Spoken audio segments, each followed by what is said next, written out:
Irmãos, nesta noite, em 1 aos Tessalonicenses, capítulo 5, versículo 12 a 23, tem como epígrafe aqui na minha Bíblia, instruções finais. Instruções finais, porque são as últimas instruções de Paulo aqui nesta carta, 1 aos Tessalonicenses, muito provavelmente foi a primeira carta que Paulo escreveu. Muito provavelmente foi até o primeiro livro do Novo Testamento, foi 1 aos Tessalonicenses. E os irmãos lá, eles estavam muito preocupados com as questões escatológicas sobre a volta de Jesus, sobre o dia do Senhor, o que é que ia acontecer com os crentes, com os irmãos que morreram, e eles estavam muito preocupados e em dúvidas com essas coisas. Então Paulo escreveu. Então essas duas cartas falam muito sobre as questões escatológicas, a vinda do Senhor, grande tribulação, manifestação de Jesus em glória e assim por diante. E nesse final aqui do capítulo 5, versículos 12 em diante, ele dá algumas instruções práticas para o viver diário, antes de, no versículo 23, ele falar sobre a importância de estarmos preparados para a volta de Jesus. Então, versículos 12 e 13 diz assim, vamos ler na mesma versão que o pastor Jorge leu na NVI, que diz assim: agora lhes pedimos, irmãos, que tenham consideração para os que se esforçam no trabalho entre vocês, que os lideram no Senhor e os aconselham. Tenham-nos na mais alta estima, com amor, por causa do trabalho deles. Vivam em paz uns com os outros. Amados irmãos, o Espírito Santo, ele distribui dons ministeriais no meio da igreja, no meio do seu povo. Nós servimos a Deus na casa do Senhor, na comunidade de fé, que é a igreja que somos nós, o povo de Deus. E Deus, ele dá dons e talentos, ele distribui dons e talentos para nós.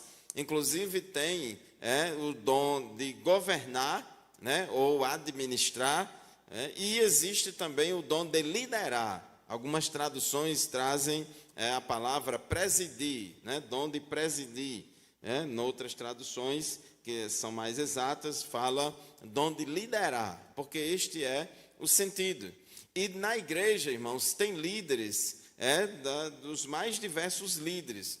Nós temos na igreja, o pastor da igreja é um líder na igreja, mas também os regentes e as regentes dos conjuntos também são líderes na igreja. Os professores de escola dominical são líderes na igreja, dirigente de departamento, líder de departamento, são líderes na igreja.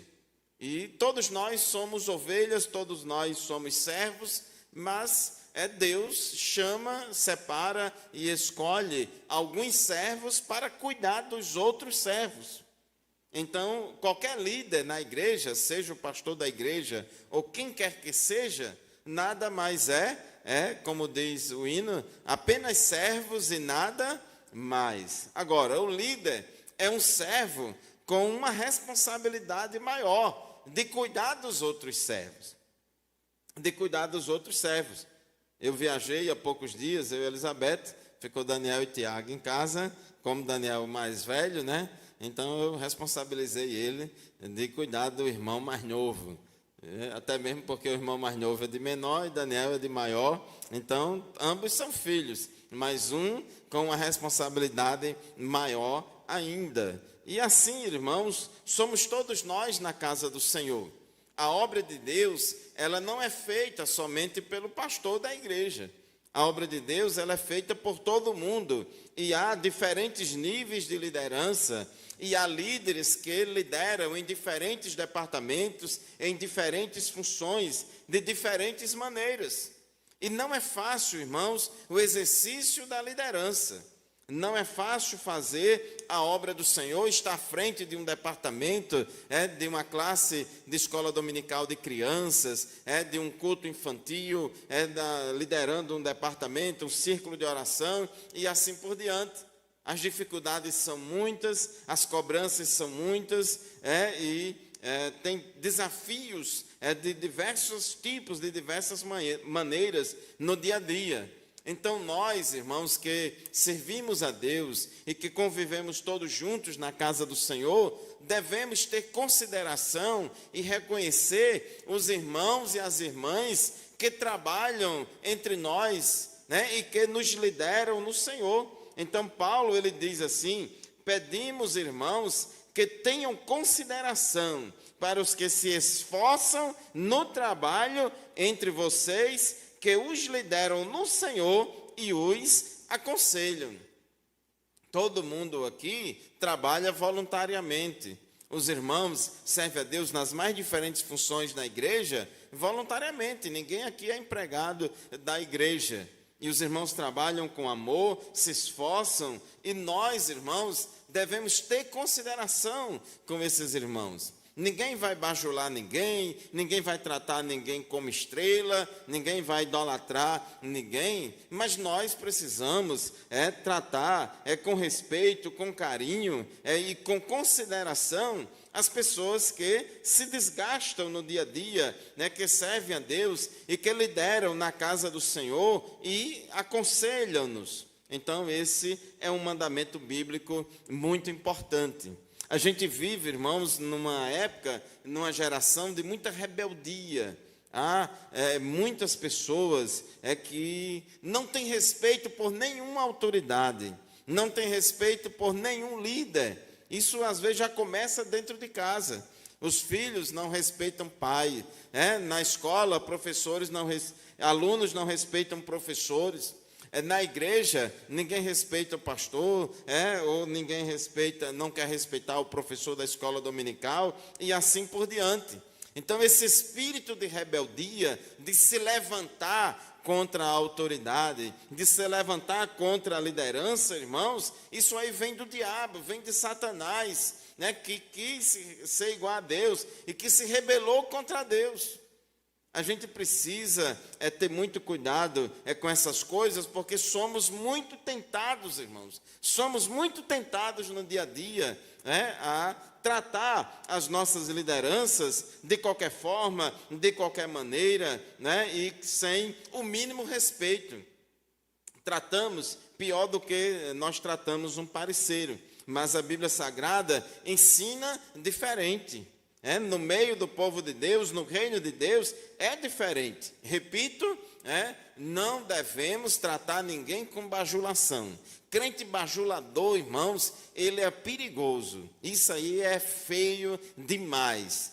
Bajulação, Deus não se agrada. E líder que gosta de liderado que bajula, ele também está fora da direção de Deus. Porque o líder de Deus, ele tem que ter cuidado, não pode fazer isso. Agora, irmãos, tratar com respeito, com consideração. Versículo 13 diz: tenham-nos na mais alta estima com amor, por causa do trabalho deles. Então, devemos respeitar. Cada irmão tem a sua história, cada irmã tem a sua dedicação, tem o seu esforço, serve a Deus na casa do Senhor. O trabalho, irmãos, de todo mundo é importante. Para funcionar as coisas na casa de Deus, precisa do trabalho de todo mundo. Precisa da pessoa que é zeladora, que limpou a igreja, que arrumou a igreja. Precisa do trabalho dos músicos, precisa do trabalho do sonoplasta, precisa do trabalho das mídias, precisa do trabalho do irmão que limpa o microfone com álcool, que tira a oferta, ou que conta a oferta. Precisa do regente, do dirigente, do obreiro, do porteiro, enfim, irmãos, é muita gente. A irmã vem dar uma aula na escola dominical, vem fazer um círculo de oração infantil, vem fazer um culto infantil, vem cantar no conjunto. Cada um se esforçou, fez de tudo para estar na casa do Senhor, para fazer a obra do Senhor. Então temos que ter essas pessoas na mais alta estima, com amor, por causa do trabalho deles. Temos que respeitar, irmãos, a função. Temos que respeitar a dignidade do cargo e da função que a pessoa ocupa. Isso é muito importante. Inclusive, apóstolo Paulo, ele numa determinada ocasião, ele disse lá umas palavras meio pesadas lá, contra o sumo sacerdote, e aí alguém falou, pai, você está falando assim, contra o sumo sacerdote? Aí ele pediu desculpas, não sabia que era o sumo sacerdote. Ele teve aquele temor, não pela pessoa que estava exercendo aquele cargo, que aquela pessoa não valia nada, mas pela dignidade do cargo, ele não se sentia à vontade de falar determinadas coisas. Então, devemos ter esse temor e esse respeito. Versículo 14: exortamos vocês, irmãos, a que advirtam os ociosos. Os ociosos, irmãos, são os desocupados. Os desocupados e esses ociosos e desocupados são problemáticos. São problemáticos porque o ocioso, ele não faz nada, não se ocupa em nada, mas ele ainda bota defeito naquilo que os outros fazem. Ainda quer atrapalhar aquilo que os outros fazem. Às vezes, irmãos, a igreja está precisando de irmãos, de irmãs, para trabalhar em determinado departamento, fazer determinada obra, e aí o pastor procura um, procura outro, e não acha, ninguém quer, e às vezes tem gente que nem quer aceitar, e fica botando fogo nos outros para não aceitar também. Não vá não, rapaz. Não vá não queira não, deixe para lá, porque assim, porque assado. Então tem gente, irmãos, que nem faz e ainda atrapalha os outros fazer. E às vezes até fica disputando.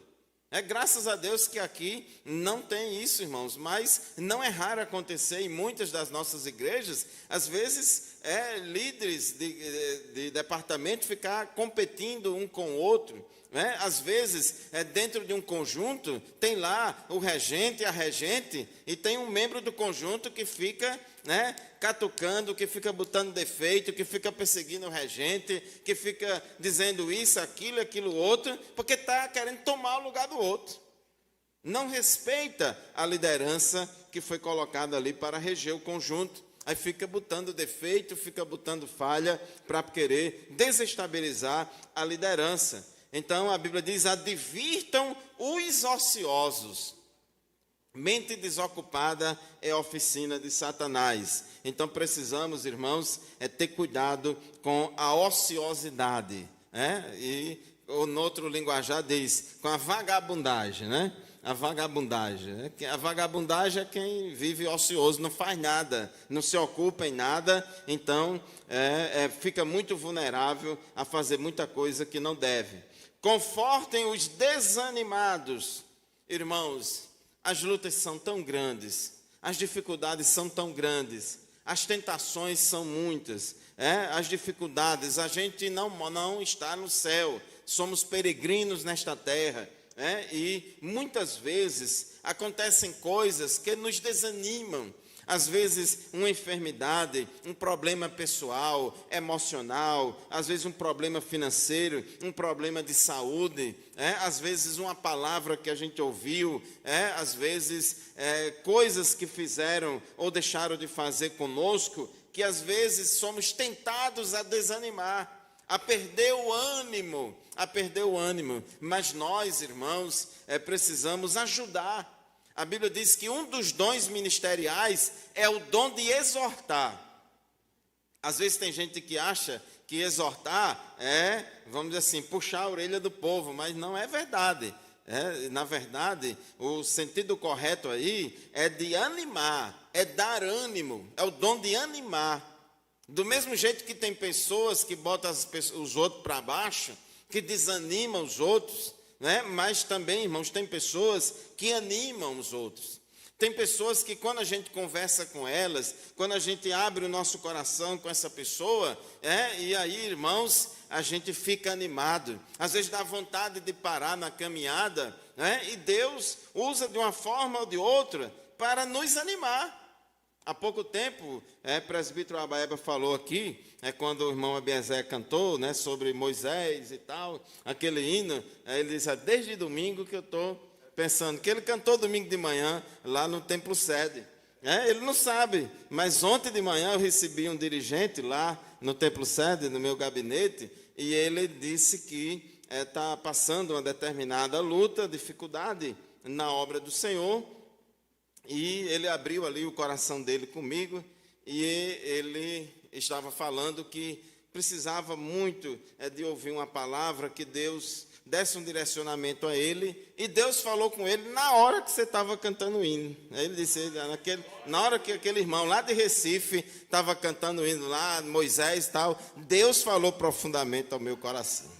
Aleluia. Então, irmãos, o Espírito Santo, ele anima, ele usa você, às vezes você nem sabe, e Deus está te usando. Glórias ao nome de Jesus. Então nós precisamos, irmãos, ser instrumentos de Deus, deixar que Deus nos use para animar os outros. Às vezes a gente vê, irmãos, determinadas pessoas que estão só numa peinha, como diz o Matuto, né? Como a Bíblia diz, o pavio está só fumegando. Mas a própria Bíblia diz, não pode apagar o pavio que fumega. O pavio está só fumegando, agora você vai chegar lá e abafar e apagar. Não, assopre para que o fogo acenda mais. Glórias ao nome de Jesus. Nós, irmãos, temos que dar mais oxigênio, assoprar para o fogo pegar, para que a pessoa encontre ânimo e vigor para continuar fazendo a obra de Deus, para continuar servindo a Deus com fidelidade. E não querer acabar. Porque isso aí já está... Então, um caba sem vergonha, não tem vergonha não sei o quê. Irmãos, a pessoa está só, o pavio está só fumegando. Aí você podendo dar aquela palavra de ânimo para recuperar e restaurar a pessoa, aí vai dar o golpe de misericórdia. Já dá logo uma voadora nos peitos e mata logo. Isso aí, meu irmão. Isso não é papel nosso, papel de crente não é para isso. Nós temos que visar a recuperação, a restauração das pessoas. Então, confortem os desanimados. E muita gente, irmãos, tem desanimado na caminhada por muitos motivos. E eu, irmãos, domingo, eu estava aqui no púlpito e vi a igreja lotada. Fiquei muito feliz em ver tanta gente. E eu me lembrei, irmãos, que alguns anos atrás, em culto de domingo à noite, a gente pegava a cadeira aqui de lado dessa sala das irmãs para botar aqui na frente, porque não cabia tanta gente. E você já parou para pensar que nos cultos de domingo, por mais que tenha muita gente, tem muita cadeira vazia aqui. Muita gente tem desanimado na caminhada, tem parado na caminhada, e é um desafio para a igreja, para todos nós, de ir atrás desse povo. Tem muita gente, não estou desviado não, sou crente e tudo, mas não caminha para a casa do Senhor, não quer saber de estar com os santos, com a igreja, não quer se congregar. Mas diz que é crente, vai para tudo quanto há, para tudo quanto é lugar no mundo, tem tempo, tem saúde, tem tudo, menos para a igreja. E isso, irmão, a pior doença que tem é aquela que o camarada não reconhece que está doente. É complicado. Então, vamos, como diz o versículo 14 aqui, conforte os desanimados, auxiliem os fracos, sejam pacientes para com todos. Tem fraco, irmãos, na fé? Tem. E você não pode associar fraco na fé com idade de crente, não. Tem crente que tem 70 anos de crente, 50 anos de crente, e não cresceu, ainda é fraco na fé. Então, nós precisamos ter paciência, como diz aqui, a palavra de Deus. Auxiliem os fracos, sejam pacientes para com todos. Porque muitas vezes a nossa vontade, irmãos, é puxar a orelha. A gente quer que as pessoas sejam igual a nós, que sejam maduras igual a nós, que entendam as coisas igual a nós. A gente às vezes quer enfiar na cabeça das pessoas determinadas coisas, e não é assim, não funciona assim. Às vezes a gente tem que ter paciência. Tem aquele irmãozinho, aquela irmãzinha, irmã, que dá um trabalho que só a misericórdia de Deus. E aí a gente precisa suportar uns aos outros em amor, como diz a palavra de Deus. E quem é líder, aí tem que suportar mesmo. Agora, às vezes, você na regência de um conjunto, tem que suportar suportar aquele irmão, aquela irmã que é nó cego mesmo, bota defeito em tudo, fala de tudo, reclama de tudo.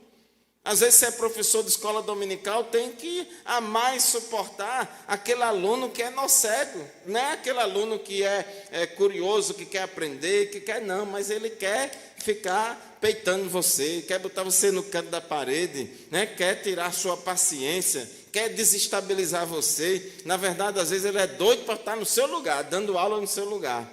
Então a gente tem que ter toda aquela paciência, né? Para que assim, irmãos, a gente possa continuar servindo a Deus. Sede pacientes para com todos, auxiliem os fracos.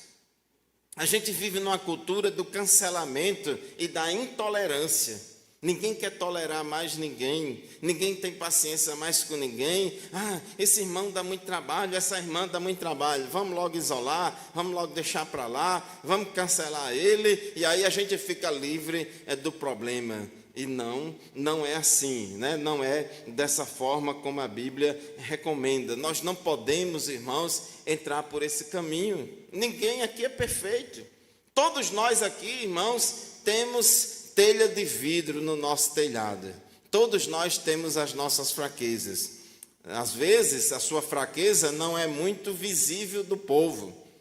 Às vezes, o povo não conhece as suas fraquezas, mas você tem elas. Você tem, eu tenho, todos nós temos as nossas fraquezas e nossas falhas. Então, vamos ter cuidado, evitar de ficar jogando pedra no telhado dos outros, porque às vezes, irmãos, tem umas pedras dessas que são meio teimosas. A gente joga, ela bate lá e volta para cá, sabe? Aí cai na nossa telha e quebra, aí a gente vai ficar numa situação complicada. Versículo 15: tenham cuidado para que ninguém retribua o mal com o mal, mas sejam sempre bondosos uns para com os outros e para com todos.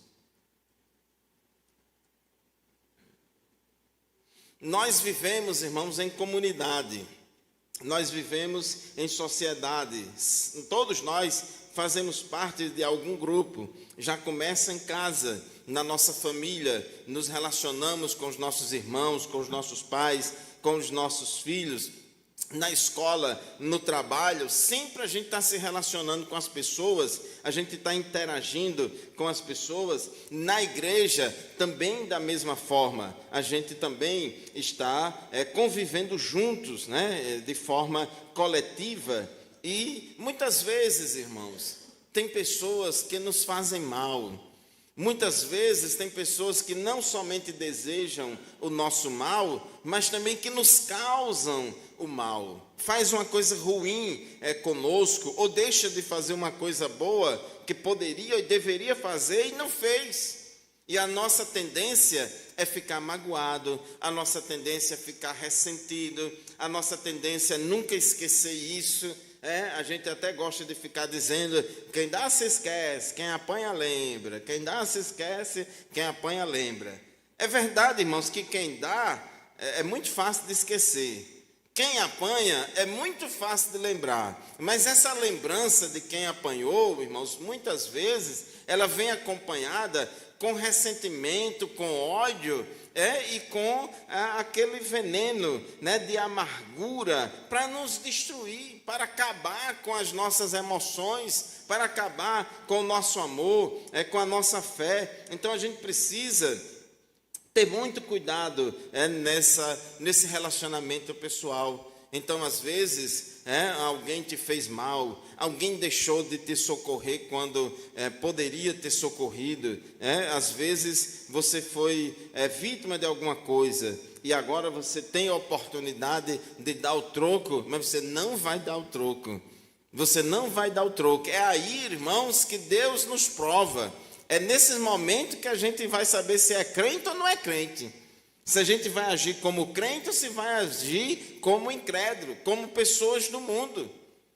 Irmão, mas não sei o que e tal. Eu estava, como é que diz o hino aí? Estava na plateia, agora estou no palco. Como é isso? Eu estava lá era prego e agora eu sou martelo, não sei o que, agora eu vou dar a volta por cima, eis-me aqui, agora eu vou matar na unha, agora eu vou, né, matar na unha, né, matar na unha, vocês sabem, né? É quando tira o piolho lá da cabeça e mata ele na unha, né? Graças a Deus aqui ninguém tem piolho, né? Mas antigamente, às vezes tinha isso, né? As mães iam catar o piolho na cabeça dos meninos, quando tirava, matava assim na unha. E tem gente, irmãos, que tem coração cheio de ressentimento, tanta revanchismo, ressentimento, revanchismo, amargura, aquele desejo de vingança, né? Irmãos, isso adoece a pessoa. Adoece a pessoa, né? Isso não tem futuro para nenhum de nós. Crente, irmãos, por natureza, é uma pessoa bondosa. E dentre as 9 virtudes do fruto do Espírito, tem uma chamada de bondade. A bondade é aquela capacidade que nós temos de praticar o bem, de sermos bondosos, né? Então, quem é bondoso não retribui a ninguém o mal com o mal, né? Seja independentemente da pessoa ser descrente ou crente, também não pode ter essa distinção. Irmãos, lá na igreja até que eu perdoo, né? Que o pastor lá está vendo, os irmãos estão vendo, até eu perdoo, mas lá no meu trabalho não, aí é diferente. Lá na minha rua, no meu bairro, na minha escola, aí a coisa é diferente. Não, né? É a mesma coisa, né? É a mesma coisa. Então tenha cuidado para que ninguém retribua o mal com o mal.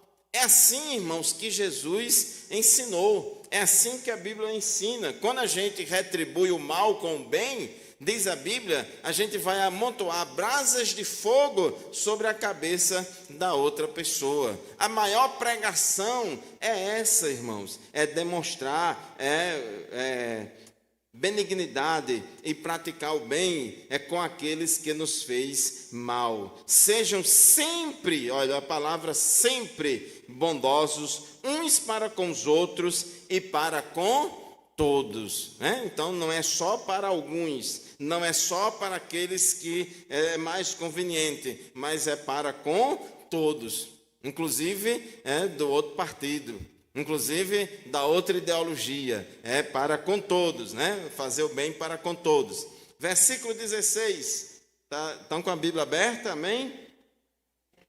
Alegrai-vos sempre, ou regozijai-vos sempre. Irmãos, a alegria está no coração de quem já conhece a Jesus. O crente é uma pessoa alegre. O crente é uma pessoa alegre porque ele serve a Deus. O nosso Deus, irmãos, é um Deus alegre. E todos nós também nos alegramos no Senhor. E a alegria também é uma das virtudes do fruto do Espírito. Jesus disse: alegrai-vos antes, porque os vossos nomes estão escritos no livro da vida. Não é se alegrar com a desgraça dos outros, não é se alegrar porque os outros se arrebentou ali, não. Eu não disse, eu aconselhei, não seguiu o meu conselho, aí quebrou a cara, kkkk, olha aí. Irmãos, esse tipo de vitória quem canta é o diabo, não o crente.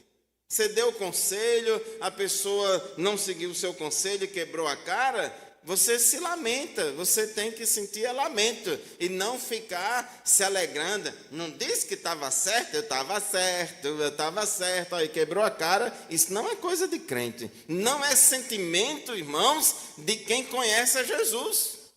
A gente tem que lamentar. A gente tem que lamentar com coisas desse tipo. A gente deve se alegrar, né, com as coisas que Deus se alegra. Glórias ao nome de Jesus. E não se alegrar com a desgraça dos outros. Não se alegrar com o tropeço dos outros, ainda que essas pessoas sejam nossos inimigos. Por falar nisso, crente não é inimigo de ninguém.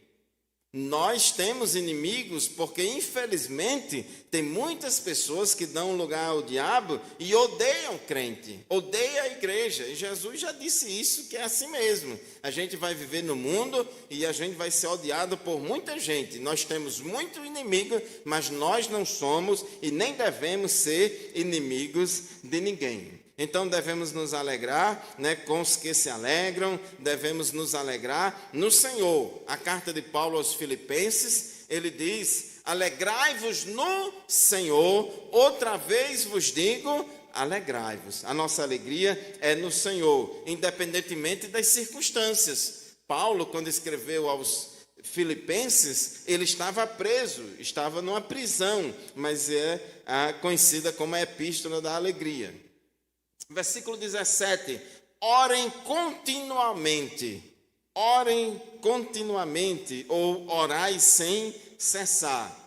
Isso não significa que você vai passar 24 horas por dia orando. Não é a ideia aqui do versículo, não é essa. A ideia aqui é que nós devemos ter um hábito de oração, uma vida de oração.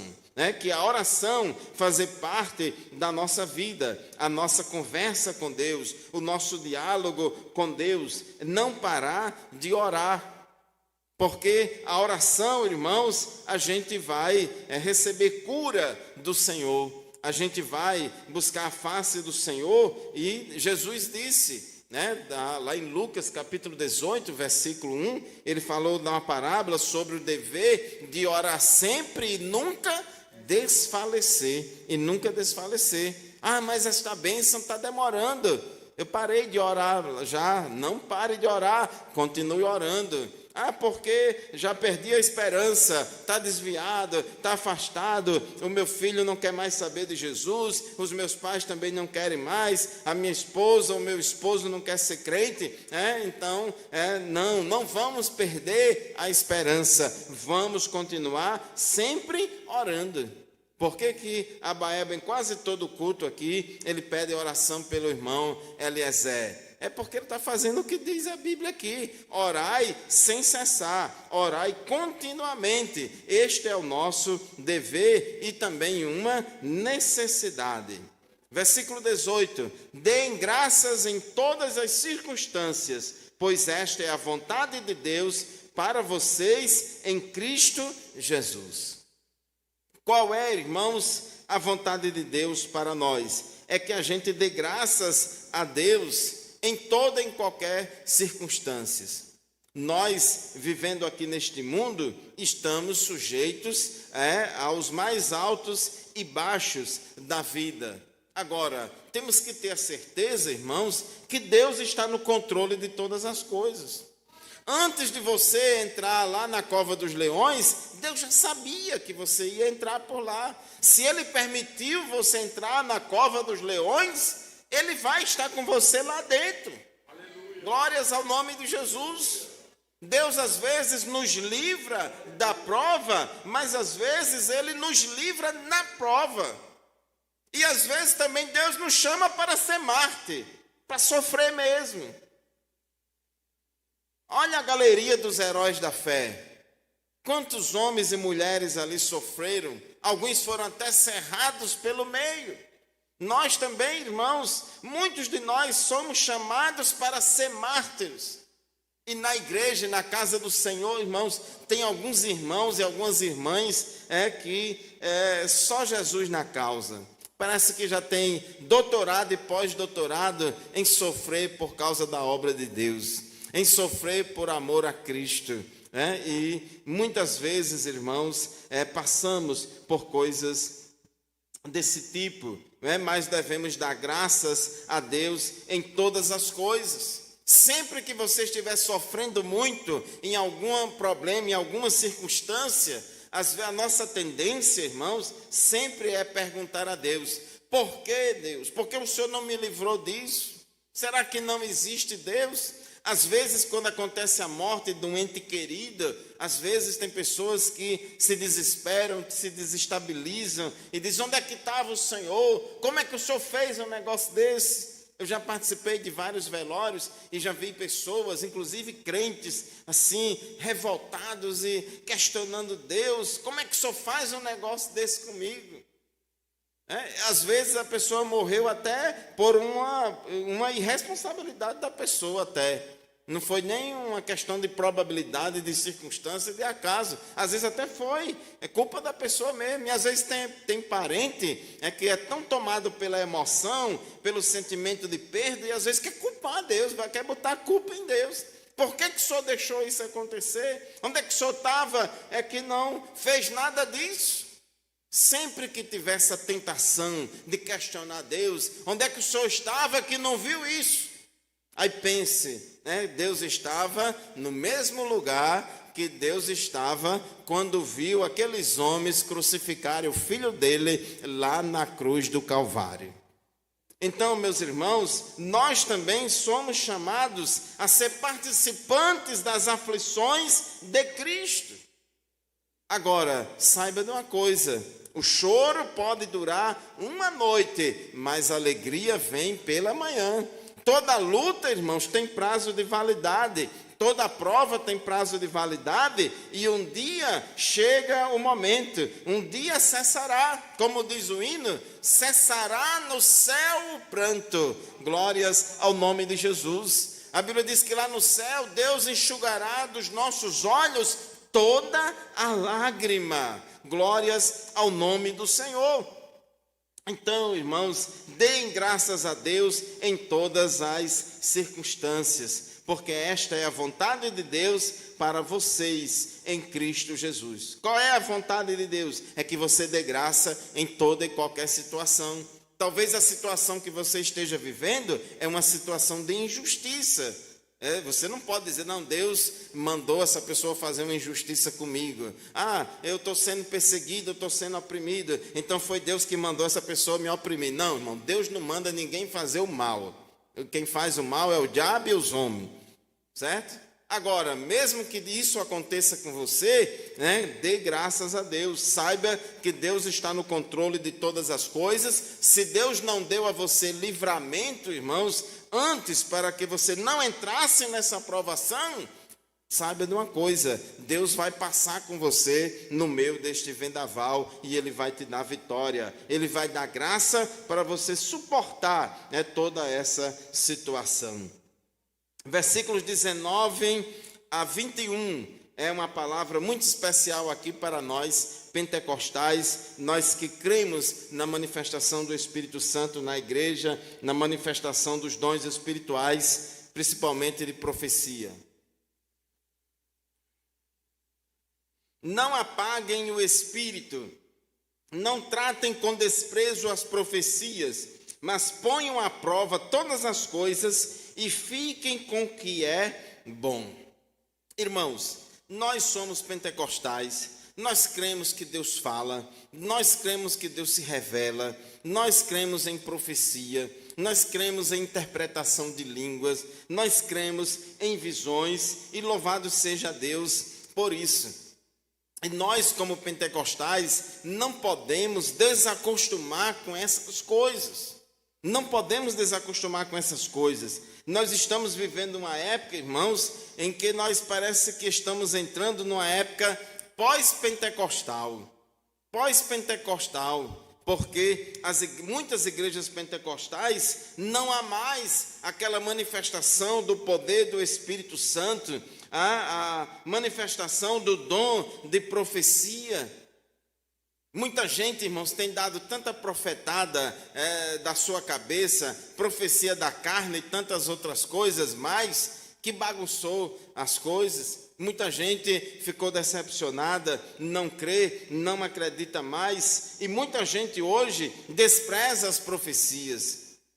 Mas nós, irmãos, precisamos separar a verdade do erro. Precisamos separar aquilo que é autêntico e genuíno daquilo que é da carne. Temos que ter discernimento. Existe até o dom de discernimento de espírito.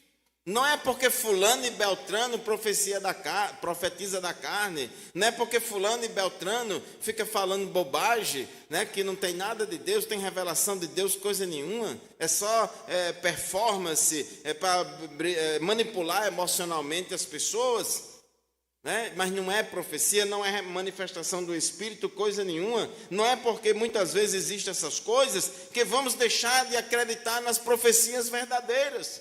Então não tratem com desprezo as profecias, porque se a gente despreza as profecias verdadeiras, irmãos, a gente contribui, né, para apagar a chama do Espírito Santo no meio da igreja, no meio do povo. E aqui ele diz: não apaguem o Espírito, porque uma forma de apagar apagar o Espírito é no sentido de não deixar que cesse a manifestação do Espírito Santo na igreja. E uma das formas disso acontecer é tratar com desprezo as profecias. Então nós não podemos desprezar as profecias, mas como diz o versículo 21, mas ponham à prova todas as coisas e fique com o que é bom.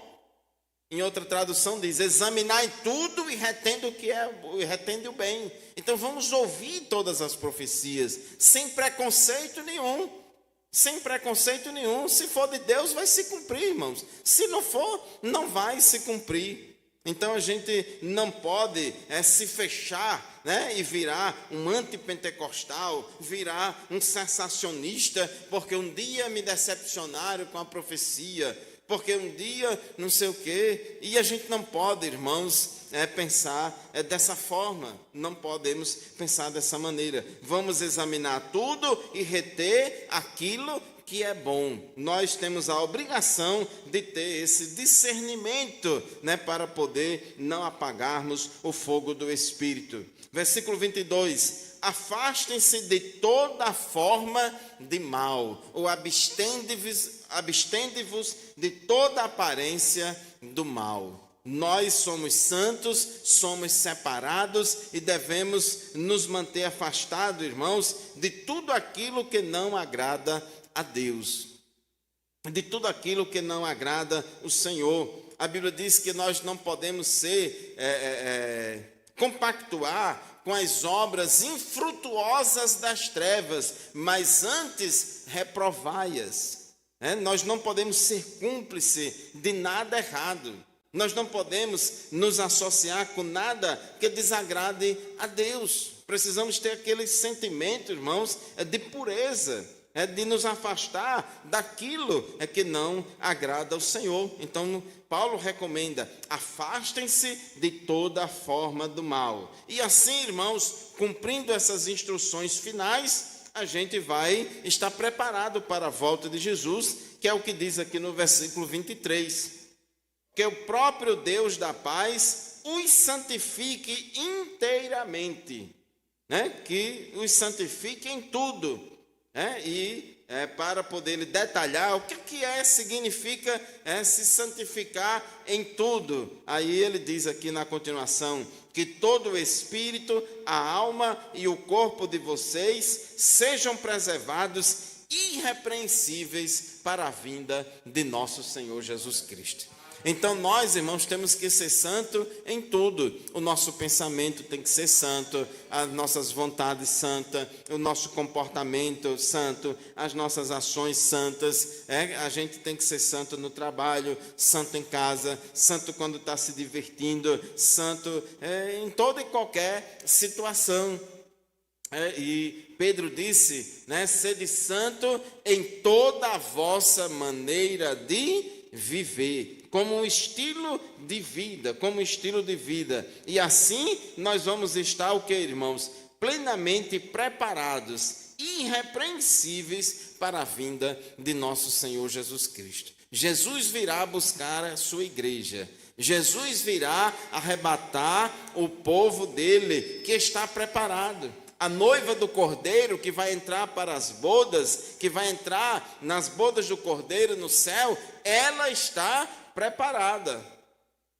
Lembra da parábola das 10 virgens? Uma parte delas estava preparada, eram virgens prudentes, tinha azeite nas suas lamparinas, mas a outra parte, irmãos, não estava preparada. Não estava preparada. Estava na companhia, né? Estava juntas. Elas, as virgens loucas ou insensatas, elas estavam juntas, misturadas, com as virgens prudentes. Assim como o joio também está junto com o trigo, mas tinha natureza diferente. Tinha natureza diferente. E na hora da colheita, irmãos, Deus vai saber fazer a separação direitinho. Então, que eu e você estejamos preparados para a vinda do Senhor Jesus Cristo. Jesus vem buscar, irmãos, uma igreja santa, né? Nós somos um povo especial, zeloso e de boas obras. Ninguém vai para o céu de qualquer jeito. Deus não vem arrebatar perfeitos, porque ninguém é perfeito. Mas, irmãos, crente desmantelado, que vive, né, cocheando entre dois pensamentos, não sabe se quer servir a Deus ou quer servir ao mundo, né, que vive misturado, isso aí vai ficar mesmo. Misericórdia, pastor Fábio, você dizer um negócio desse, você não é mais nem pastor da Central, e dizer um negócio desse, pode dizer o pastor Márcio que eu disse. E que ele vai dizer, é verdade, ele vai dizer a mesma coisa também, né? Porque é verdade mesmo, né, irmãos? Então a gente precisa estar preparados. Não é hora de brincar, de ser crente. Jesus está às portas e Ele virá buscar a sua igreja. Aleluia. Vamos ficar em pé e vamos orar a Deus, encerrando o culto nesta noite. Presbítero Abaeba, com a finalização.